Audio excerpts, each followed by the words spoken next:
Alors imaginez un instant, des vacances qui ne se contentent pas de recharger les batteries, mais qui transforment vraiment quelque chose. C'est un peu ça, la promesse de l'espace des possibles et de son programme pour 2026. On va mettre de côté le farniente classique pour plonger dans un lieu où il est question de reconnexion, de création et d'évolution. Allez, on va voir ensemble ce qui rend cet endroit si spécial.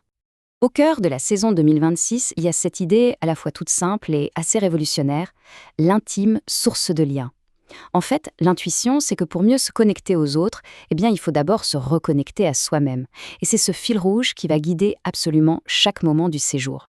Mais comment est-ce que cette grande idée prend forme au quotidien? L'espèce des possibles aime se voir comme un laboratoire de vacances. Et ce laboratoire est fondé sur 3 piliers essentiels. Découvrons-les.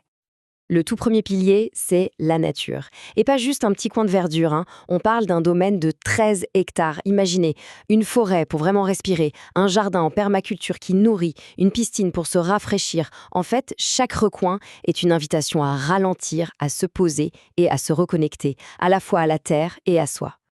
Deuxième pilier, l'évolution. L'idée ici, c'est que les vacances peuvent être un vrai moment pour grandir. On y explore son intelligence émotionnelle, on apprend à mieux communiquer, on se découvre. Et le point le plus important, c'est que tout ça se fait collectivement, au sein du groupe. On évolue ensemble. Et enfin, le troisième pilier, c'est la création. C'est celui qui fait vibrer le lieu. Que ce soit en ayant les mains dans l'argile, en libérant sa voix dans un atelier de chant, ou en osant monter sur la scène ouverte pour partager un talent, même caché, tout est fait pour que chacun puisse s'exprimer et s'inspirer des autres. Ok, les 3 piliers sont posés, mais concrètement, ça ressemble à quoi une semaine là-bas? Plongeons un peu dans le rythme dans ces jours types pour voir comment tout ça s'articule.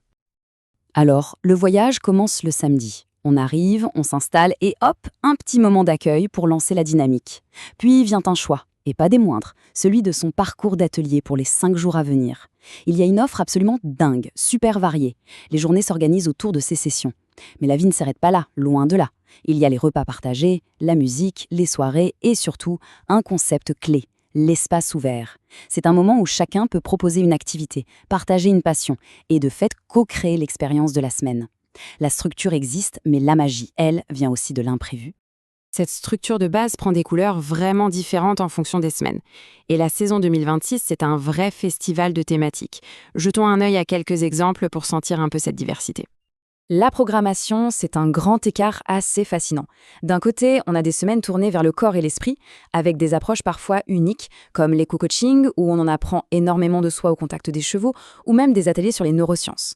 Et de l'autre, l'âme créative est à l'honneur, avec des stages de théâtre intenses, le festival du printemps des poètes ou des résidences d'artistes. Vraiment, quel que soit le chemin de chacun, il y a une semaine pour l'explorer. Et en plus de ces semaines thématiques, la saison est ponctuée par de grands rendez-vous collectifs. Fin mai, par exemple, il y a la grande fête du lien qui met vraiment l'accent sur les connexions humaines. Début août, place à l'énergie débordante du grand carnaval festif. Et mi-août, l'université d'été invite à une réflexion un peu plus profonde sur un thème, l'art de faire du commun et de la joie. On voit qu'il y a beaucoup d'activités, mais au-delà de tout ça, il y a une philosophie qui imprègne vraiment tout le lieu. Et une question centrale qui nous ramène au cœur du projet, quelle est la contribution de chacun au bien commun ? Cette philosophie, elle porte un nom, l'esprit colibri. C'est cette fameuse métaphore, bien sûr, de Pierre Rabhi sur le fait que chaque geste, même petit, compte. Concrètement, ça veut dire que tout le monde est invité à faire sa part. Ça peut être aider en cuisine, proposer un atelier de yoga improvisé. Et ce n'est pas du tout des corvées, au contraire. C'est vu comme des super occasions de se rencontrer, de briser la glace. C'est ce qui transforme un simple groupe d'individus en une véritable communauté. Et tout ça, ça nous amène à leur mission finale qui se résume en une phrase. Et ce n'est pas juste un slogan, c'est vraiment le cœur du réacteur, créer un espace où l'on se retrouve pour s'entraider à grandir et à évoluer ensemble face aux défis de notre monde en pleine mutation.